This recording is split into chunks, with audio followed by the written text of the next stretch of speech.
రెడ్డి గారు మీరు తక్షణమే మీ హైడ్రాతో ఈ పేదల గూడును కూలగొట్టేటువంటి పద్ధతి ఆపండి. ఒకవేళ నిజంగానే ఇక్కడ ఏమైనా బ్రోకర్లు ఉంటే బ్రోకర్లను అరెస్ట్ చేయి. బ్రోకర్ల దగ్గర ఏమైనా డబ్బులు వసూలు చేస్తే రికవరీ చేయి. మాకు బాధలే కానీ పేదల జీవితాలతో చెలగాటమాడే ప్రయత్నం చేయొద్దని చెప్పి హెచ్చరిస్తున్నా. ఇప్పటికే అనేక సార్లు మేము ఎవడు ఉంటాడండి చెరువుల, ఇలా చెరువుల పక్కపొంటి బస్తీలన్నీ చెరువుల పక్కపొంటి ఎవరుంటారు? మూసినది పక్కపొంటి ఎవరుంటారు చెప్పండి? పేదవాళ్ళు అయితేనే ఉంటారు. నాకు 5,000 గజాలు పుక్కడికి ఇస్తానా కూడా నేను మూసినది పక్కపొంటి కట్టుకోలేను. నేను 5,000 గజాలు ఇస్తానా కూడా నేను పోయి చెరువులో కట్టుకోలేను నేను.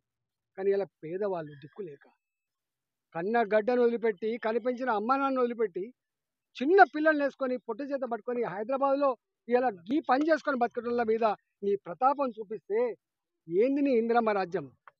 ఏంది నీ ఇందిరమ్మ రాజ్యం? ఇదేనా నా ఇందిరమ్మ రాజ్యం? నువ్వు ఇచ్చిన 2,500 రూపాయల గురించి మాట్లాడతలేవు. నీవు ఇచ్చిన డబుల్ బెడ్రూమ్ల గురించి ఇవాళ మాట్లాడతలేవు. నువ్వు పిల్లలకు 5 లక్షల రూపాయలు ఇస్తాను విద్యానిధి కింద మాట్లాడతలేవు. కానీ గూడు చెదగొట్టే ప్రయత్నం చేస్తున్నావు. ఇది మంచిది కాదు అని చెప్పి హెచ్చరిస్తా ఉన్నా. ఇంకొకసారి కనుక పేద జోలికి వస్తే వాళ్ళ కోపాగ్నిలో మాడి మసి అయిపోతుంది నీ ప్రభుత్వం. నీ తాత జాగిరి కాదు ఇది, నీ నిజాం సర్కార్ కాదు. నీకు మళ్ళీ 2020లో ప్రజల దగ్గర రావాల్సిందే, దండం పెట్టవలసిందే, వాళ్ళ ఆశీర్వాదం పొందవలసిందే అనే విషయం మీరు మర్చిపోకండి. కాంగ్రెస్ పార్టీ నాయకులారా గమనించండి. మీరు గమనించండి. మీరు ఎవరి మీద కోపంతోటో పేదల మీద దౌర్జన్యం చేసే ప్రయత్నం చేయొద్దని చెప్పి హెచ్చరిస్తా ఉన్నా.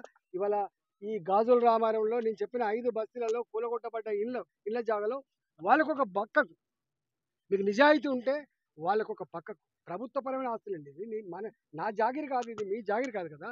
ఇది ప్రభుత్వపరమైన ఆస్తులు.